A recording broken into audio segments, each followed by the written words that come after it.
En tant qu'être humain, on connaît tous des moments compliqués dans sa vie et parfois même c'est une espèce d'escalade. Il y a une chose et puis une autre, on se sent acculé, les gens nous tournent le dos. Comment surmonter les épreuves difficiles de la vie? Comment rester positif? Comment aborder ces situations? Eh bien, c'est ce qu'on voit aujourd'hui dans cette nouvelle vidéo.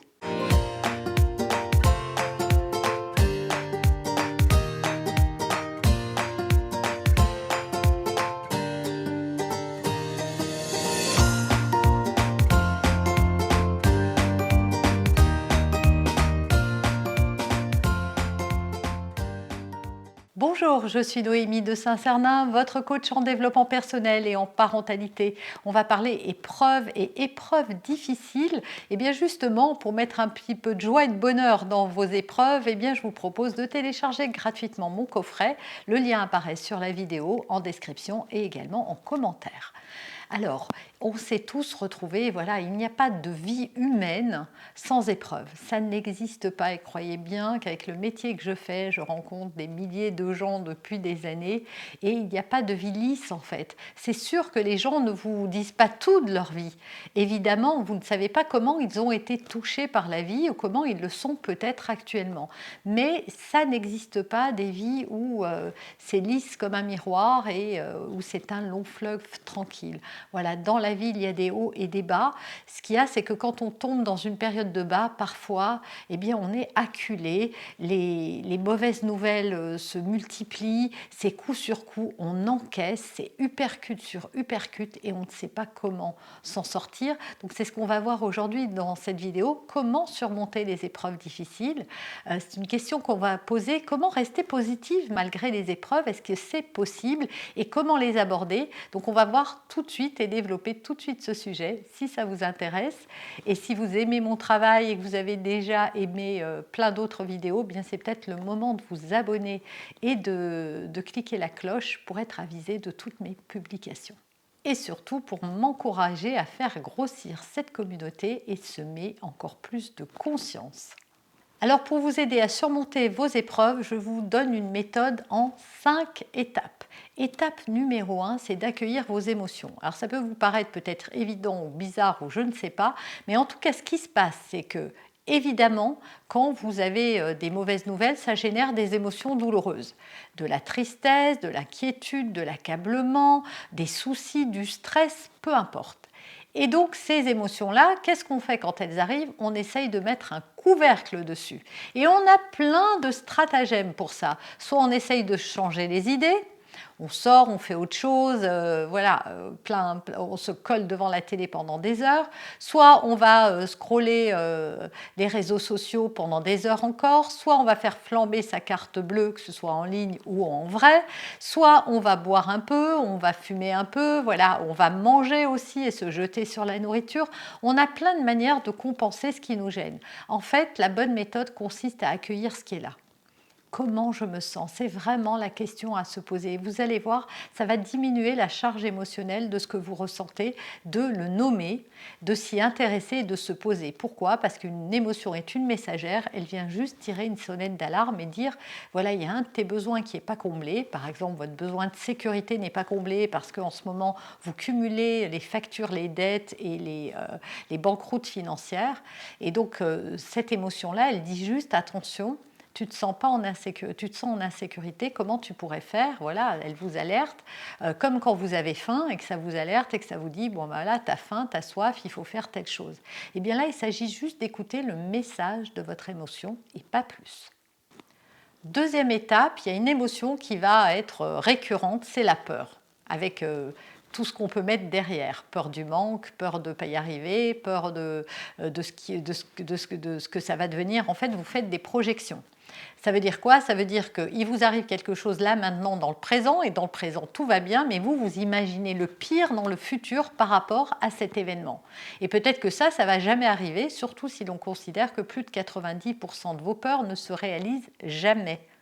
Donc, c'est l'idée que vous vous faites de ce qui va se passer qui vous met dans cet état de stress et pas du tout ce que vous vivez à l'instant présent. Donc accueillir les peurs, ça veut dire quoi? Ça veut dire les laisser s'exprimer, mais dans le pire du pire.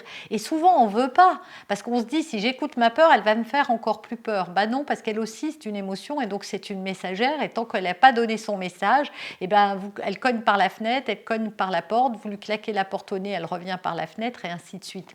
Donc c'est vraiment d'aller au bout de vos peurs. De quoi avez-vous peur pour vous rendre compte à quel point vous êtes irrationnel?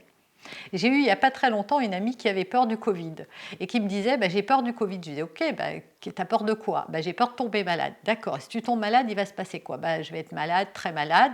Ok, mais qu'est-ce que c'est le pire? Elle me dit bah, le pire c'est que je meurs. Ok, mais qu'est-ce que ça fait si tu meurs? Bah, là, elle me dit bah oui, bah, si je meurs, bah ouais. Je lui dis tu pourrais mourir en te faisant écraser par une voiture, tu pourrais avoir une maladie grave, on va tous mourir après tout. Et puis après, on est allé, ok, si tu n'as pas peur de ça, alors c'est quoi? Bah, c'est de ne pas travailler pendant 15 jours. Ok, si tu ne travailles pas pendant 15 jours, qu'est-ce qui se passe? Et donc, bah oui, je ne suis pas irremplaçable, bah oui, on va me remplacer, bah ouais, après, je reprendrai le travail. Voilà, ça lui a permis en fait de dédramatiser et de sortir des angoisses. Donc moi, je vous conseille de prendre un papier et un crayon et de jeter votre peur sur le papier et d'aller au bout du bout. Et une fois que vous aurez jeté toutes vos peurs, c'est de prendre un peu de distance par rapport à elles et de vous dire mais il y a combien de chances pour que ça arrive? Et puis si ça arrive, je vais faire quoi? Et vous allez voir qu'en fait, vous avez des ressources. Troisième chose qui vous empêche aussi d'être positif, c'est que vous n'acceptez pas la situation. Soit vous la vivez comme une injustice, c'est pas juste, pourquoi ça m'arrive, pourquoi ça arrive qu'à moi, etc., etc. Soit vous voulez pas, vous dites non. Ben non, je ne veux pas que ça m'arrive, j'en veux pas de ça, etc., etc. Et vous refusez la réalité alors que vous ne pouvez pas la changer. Eh bien, c'est absurde. Vouloir changer une réalité que vous ne pouvez pas faire, ben, vous vous faites du mal pour rien. C'est un peu comme quand vous êtes dans les bouchons et que vous mettez la rate au courbouillon, comme on dit dans ma région.